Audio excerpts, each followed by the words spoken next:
And whenever you're ready to go. All right, I'm ready. Okay. So one of the keys when we're dealing with a patient in bed is to have them do bed mobility in a safe way. So we're going to talk about how to encourage the patient to do as much as they can.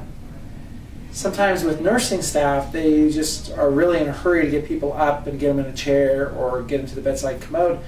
But in physical therapy, our main goal is to help the patient help themselves. And that basically means having the patient do as much as they can so that we're not doing the work for them. Now, that means the patient may take extra time, and that's okay. That's why we're here. Because part of getting better is really struggling. Struggling to get out of bed is one of the key things of rehabilitation for folks that have been through serious illness. They've been in bed for a while, they've had a surgery, whatever that might be. So, very important there. The first thing I want to talk about is weight bearing. So, folks that have altered weight bearing status for one of their legs, in other words, maybe they're touchdown weight bearing or they're non-weight bearing to an extremity, that applies in bed as well. So, we can't have them, if they have, let's say, a hip fracture on the side, we can't have them, bend this knee for me, good. We can't have them bridge up, give me a bridge. That's breaking their weight bearing restrictions right there, back down. However, if this is the one that's fractured and we want them to scoot in bed a little bit, we can have them bend the good leg like this, the arms to the side. Can you scoot your hips a little bit to the right? That's the way, good. Let's move this leg over. Now I may need to help them with the other leg over. So that's also something we can use when we go from a supine to sitting position. So they can also move up in bed that way. So sometimes if we sit them after gait training, maybe they'll be too far down the bed, and when they lie down, then they're too far towards the foot of the bed, and we want them to come up to the top of the bed. Now, we can always get somebody and yank them up there, but again, if they can do something, we should encourage them to do that. So I would be on the other side to stabilize the leg. Actually, put this one down. Let's do it this way. So let's say this is the non-weight bearing leg, and this is our good leg. What we can have the patient do then is scoot themselves, and you might need to stabilize that opposite leg, because we deal with people sometimes they're elderly too, and they don't have great motion in their knee. So we might have to have them come up. I'll stabilize their leg here. Okay, go ahead and push up in bed if you can. Good. Nice job. A little bit more. Like that. Okay? All right, good. So that's kind of a little bit of bed mobility. When we talk about folks that have spinal fractures, what we need to make sure is they roll like a log. In other words, all pieces go together. I like to think of the shoulders and the hips staying in line. So if I'm standing here and I do this motion, right, I'm not twisting my spine at all because my hips and my shoulders are in line together. So when we do a rolling procedure, for example, with somebody, maybe they have an external fixator on their leg or they have a hip replacement on the side, we want to make sure that when they turn, it's always just good policy, unless they have no lower extremity injuries at all, it's always good policy to put a pillow between their knees. Just going to be easier. So I'm going to grab a couple pillows here. So what we're going to think about is if somebody has, and this is common, total hip replacement or a fracture, generally speaking, if the fracture is on the right side, we want to roll them towards the left. You don't want to lie on the side that's fractured. And particularly if they have a hip replacement, you don't want them to roll onto that side. So what we do is we just simply put a couple pillows between their knees. Good.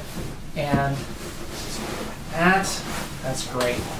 And then when they roll to the side, reach towards me. There you go, and roll. There we go. That way we don't break any hip precautions when we're lying on our side. All right? Then when they roll back, again, back like a log. All right, super.